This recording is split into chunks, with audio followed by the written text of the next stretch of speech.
Hello everyone, welcome back to the channel. So there's so much going on, so I'm going to do something a little bit different for this video. Is basically what I'm going to do is I'm going to scroll through my Facebook while I'm doing this video, some stuff that I kind of posted, and you're just seeing there's so much going on. You don't know how old the posts are, how old the news is what I'm saying. You don't know very much. It's hard to figure out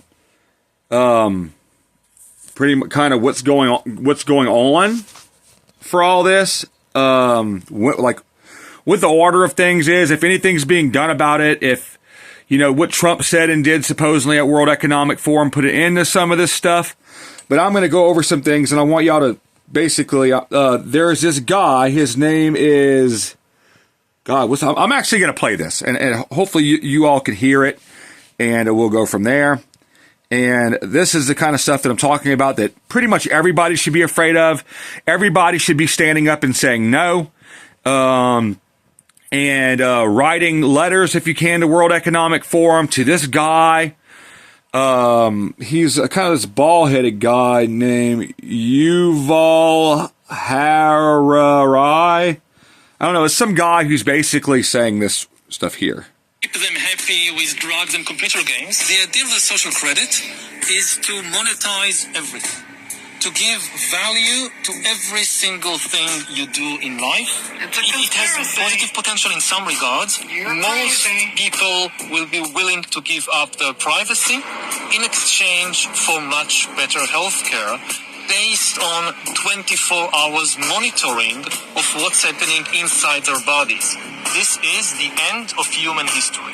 Not the end of history, the end of human-dominated history. History will continue with somebody else in control. AI can even write a new Bible. All the other books of the other religions, humans wrote them. But our book, no. It came from some superhuman intelligence. Human rights are just like heaven and like God. It's just a fictional story.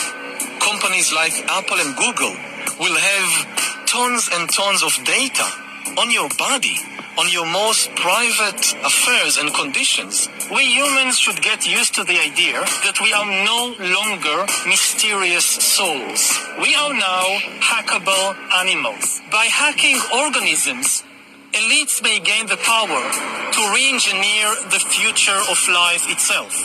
In order to collaborate on a large scale, you need to convince everybody to believe in the same story. The engine of history is stories. And they don't even need to be true.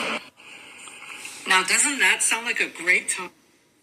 Now, that guy has a lot of pull.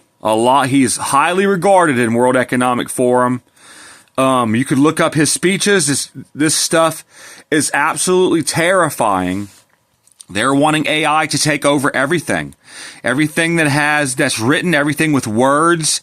AI will be in control of all that stuff. They talk about chips in your brain that would make you never say no to what they want you to do, where you're basically, that's what he was talking about, humans will be hackable. You will no longer have free will. You will just do what they want. So if they need humans for some type of labor, you will work for nothing. They will have a place for you to go and sleep, and probably trash food for you to eat. And whenever you get off of work, you will only have enough time to go home and do whatever, some of your chores, to take care of your hygiene and stuff like that. And then you go to sleep, wake back up, go to work. There will be no longing in your mind for vacations or family time or any family at all. The stuff that these people are pushing for is a society of your worst nightmares. People have to stand up and say no. It is important that people stand up and say no. I'm not sure if they're getting the picture that people want nothing to do with this. And honestly, at this point, I'm not sure they really care what you have to say or about how you feel about any of this stuff. Like I said, I could just go through my, they're basically, I'm reading this post right now from Klaus Schwab. It's not from him, but it's talking about some of his statements. They're targeting your spirituality and free will. Like you just saw or heard in that those statements from that guy, whatever his name is. I'm guessing he may be possibly of Indian descent. I don't know. He looks like he's not full-blooded Indian. I'm not sure where he's from. He may not even be Indian. But Klaus Schwab has basically summarized what he was saying. As they're targeting your spirituality and free will, they're willingly doing this. They don't care what you have to say about it. What if the real target was never just your body or even your mind, but your belief system itself? Man, these people are dirty. Man. And I'm just kind of rolling through this stuff right now. Here's another one I'm going to go ahead and play for y'all. I'm doing my best to kind of hold two phones at once. Look, listen, I am doing this very, very caveman style, so please bear with me. This is on the Ryan Show, actually. So, here we go. In Russia, the 2045 project, they've already took a monkey and transferred its consciousness into a computer. That was done in 2010.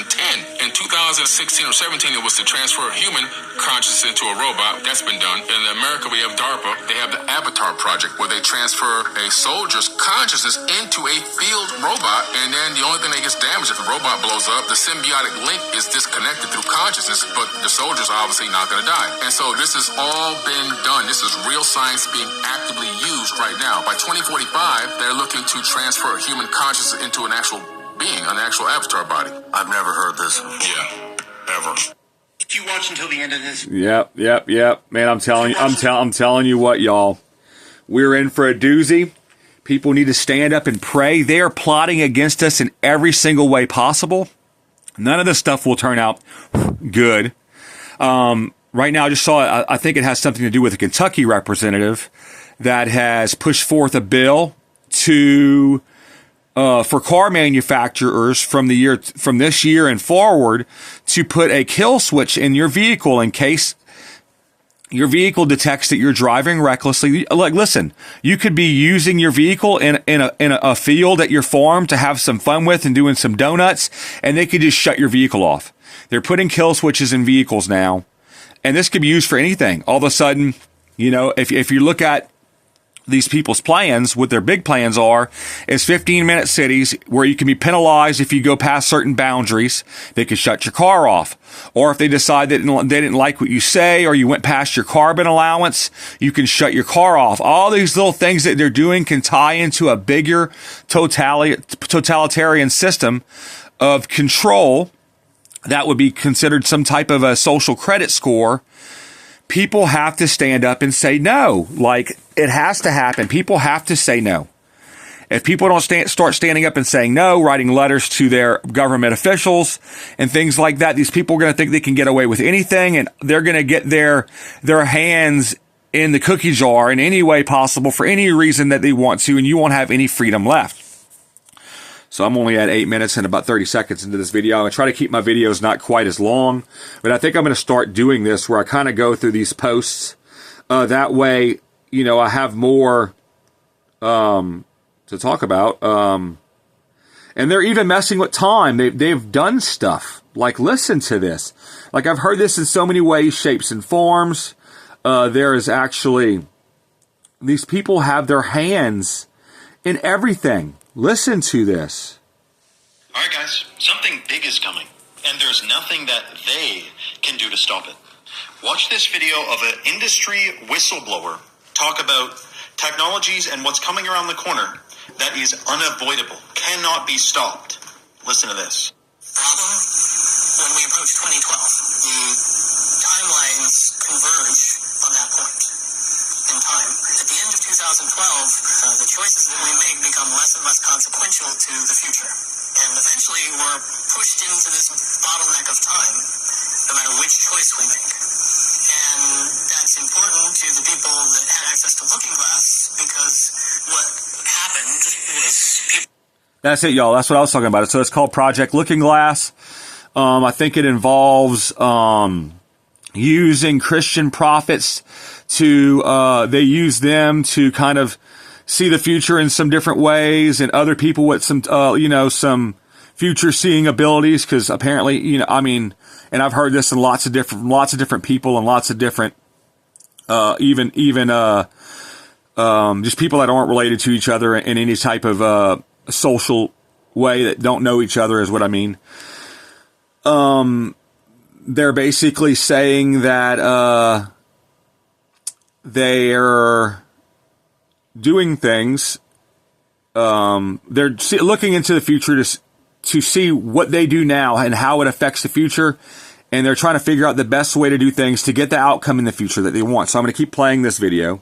Very smart people began to figure out that something big was coming up. Something that made it so all the possibilities of all the future scenarios of any choice, any possibility that was fed in and observed through the looking glass inherently ended up in the same future. And no decision, no possibility changed past a certain point.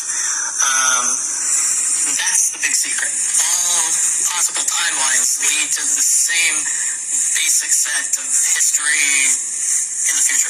And what is that history? Did you know that, or did you find that out? That is the big question. That is the big secret. That is what sends everybody that has all of the information, that knows everything, into a blind panic. The people that know everything about Looking Glass, that have gotten all the reports and all the information, the elites of the world, probably figured out that that was the end of the game. Nothing could be manipulated beyond that point. At a certain point, after they're done hearing the computer tell them, this is what's going to happen over and over and over and over again, all they become focused on is, how do we fix it? What I do know is that... All right, so anyways, I don't know if that means, you know, you consider the elites people in Davos, like Klaus Schwab, George Soros, Bill Gates, the Henry Kissinger guy, or whatever his name is. There's other people that are elites also, possibly not related in agenda-wise, but also I would consider Trump an elite, even though I did vote for him. There's some things that he does that I don't agree with, but it's way better than voting for anybody from the other side of the aisle. I hate that things are really split into only two categories. We get left or right, red or blue. You know, but this is what we have to deal with. We're doing our best. So anyways, there's stuff going on spiritually, and in ways that you could possibly, like, just never imagine what these people can do. So you always have to just be praying. You know, if you're a Christian, pray, fast, you know, make your case be heard in heaven. That's what part of being a Christian is whenever you pray, you know, God hears what you have to say in heaven, you know, and, you know, angels battle on our behalf. There's spiritual wars going on all the time. You know, I know some of y'all don't believe that, but the things that just basically a lot of these elites worship proves this. They're all into the occult and into using the occult to further their technological advancement and all kind of stuff like that. We have to do something about this. I don't have all the answers, but I am sitting here able to have an open mind and try to weigh these things with discernment. And a lot of this stuff, there's too much smoke for there to not be fire, y'all. So let me keep on going through some of this. Even like, there's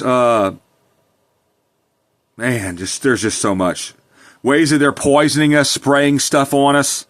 There doesn't seem to be an end to this. Here's another guy talking about just something I've already talked about. Listen to this. What they want, and this is why this period is so crucial, is to connect the human brain, mind, body to artificial intelligence, because artificial intelligence would never again question authority or come to the conclusion that, hold on, the power they have is only the power we've given them. Those thoughts will not manifest in an AI-controlled mind. What they want, and this is why this period is so crucial. All right, so, I've talked about some of this before. That's why that guy I played in the first part, that's like his name is Uriz, something, I don't know, is basically saying that this is the end of human history. Once the mind is integrated with AI, it becomes transhuman. That's what they're all talking about. They want to live forever, and they're thinking of any way to possibly do it. That's why they're wanting to be able to transfer consciousness from one being to eventually to another so they can live forever. Our bodies grow old and die, but they believe that our soul, in a sense, can be transferred. I don't believe that it technically can. I believe memories can, but I believe when you die, the soul that's attached to the vessel that we live in, our body, goes into the afterlife, and whatever choices you've made in your life determine, and who you served, whether you served yourself or whether you've served the one and only true God, determines where you go in the afterlife, whether you live or die for all eternity or live for all eternity. That's what I believe that means. But even there's so many people saying this, that these people are wanting to put stuff in, whether it's injected, something that can assemble itself in our mind, kind of like the vaccination, or whether it's something that you can get through a quick surgery, kind of like Elon Musk is trying to make the Neuralink a super fast, basically almost non-invasive surgery where it's a robot does the surgery. It's fast. So many people get it, and it's so accurate and so unharmful that anybody can get it. They're saying right now at this point that it's just for medical purposes, to give people that are paralyzed or whatever, to give them some of their mobility back or some of their usefulness back to some of the limbs of their body. I believe eventually it's going to be for more than that. Like, it just doesn't, even though Trump is doing some good things, he's letting a lot of very harmful future changing, and not future changing in a good way, slide by, where we're going to have to, if not us, our kids are going to be suffering in the future with this stuff. They're talking about AI rewriting the Bible. Like, what is wrong with them? They're like, the Bible says that God's will is that no man should perish, but everybody come to the knowledge of his Son and have everlasting life. But the purpose of Satan, or whatever his name is, Hellel, Godriel, whatever his real name is to kill, steal, and destroy. We'll do everything possible to pull people away from the will of God and to suffer an everlasting torment in hell's fire. It is our job as Christians, or as just people in general that have been instilled with the love of God, to fight against this agenda. We have to fight. These people are openly serving Satan and have no humanity in their body, in their soul. They're a nothingness. We have to fight. So I'm going to keep on going through a few more of these, and then I'm basically going to tell you Jesus loves you, I love you, and I'll see you next time. But let's see what else we got to go through. And I think that I'm going to get something to start holding my phone to make this a bit easier on me, and make my videos a little bit more enjoyable, especially if I can hold this phone in my hand still while I go through stuff on this other one. There's just videos about them using storms and all kind of geological events to do stuff like what we're dealing with right now with this snowstorm. Like, they do stuff. Like, why is this stuff happening? If Trump is for our sovereignty, why aren't they fixing this? Why are there still chemical trails in the sky? Like, Bill Gates has admitted that they're using this stuff for sterilization. It sterilizes us a little bit at a time. It affects our libido, which is our sex drive, affects our male potency for our, sperm, semen, whatever, sperm count. It also messes with our reproductive systems and just makes us unhealthy in general. Man, this guy right here is talking about smartphones becoming integrated into our body where we won't even need them anymore. They're wanting this to happen this year with 6G, where the smartphone or some type of brain implant be integrated into our body, and we just see these mental pictures of what's on the phone, and we can use our thoughts to manipulate our brain integrated smartphone. Listen to this. Smartphones will become integrated into our bodies. This is what the Nokia CEO says. The smartphone as we know it today will not anymore be the usual kind of the most common interface. Wow. Many of these things will be built directly into our bodies. And this has been the plan all along, like Klaus Schwab of the World Economic Forum said. We have an implant in our brains. First, they will start with consumables, or smartphones. Then, they will start with wearables, the smartwatches that so many people are wearing already. And then, they will get to implantables, chips in our body and in our brain, or even nanotechnology. And this has been planned all along. Why do you think we suddenly got the phones? Why do you think they moved to smartwatches? Because it's a plan. We have our smartphone on us so much that it's not really on our body yet. But with the smartwatch, it becomes on our body. And the next step is in our body. And it's all by design. It's all done to create transhumanism. Transhumanism, y'all. Turn us into cyborgs. Because that's the plan. That's why they said that this is the end of human history. And like I said, some of this stuff is subject to change. People in the UK fought against digital ID, and it pretty much put a standstill on that, but now they're trying to roll it in the back door. These people are fighting right now because they have to get this stuff done before too many people wake up, before too many people stand up and say no.